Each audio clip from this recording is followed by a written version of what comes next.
Oh. Ay! Ay! Oy.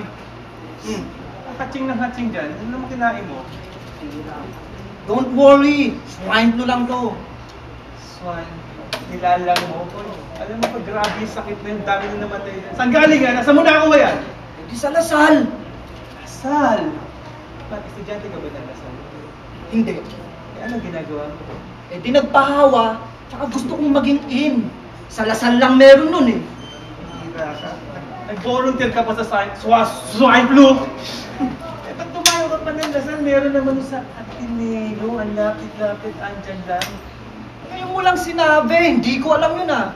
Pero alam mo, Raman, bakit puro Conyo school lang meron nun? Kasi nga pa, sa amin, yung swine flu, imported yan. Foreign germ yan. Kaya hindi pwedeng dumapo sa mga dukha yan. Hindi sila magkakaintindihan. Talaga, hindi pwede sa atin yan. Dukha tayo eh. Kaya ang tinitiran yan, Ateneo, Lasal, kasi mga Inglesero yung mga yon. Sila nagkakaintindihan. Kaya pala English yung swine flu. Momis. Teka lang, Raman. Ano ba yung swine flu? Hindi pala alam, English.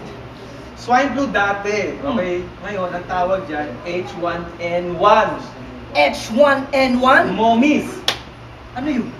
Kasi kaya H1N1, pag binasa mo yung H1N1, hini! Hini? Oo! Ano yung hini?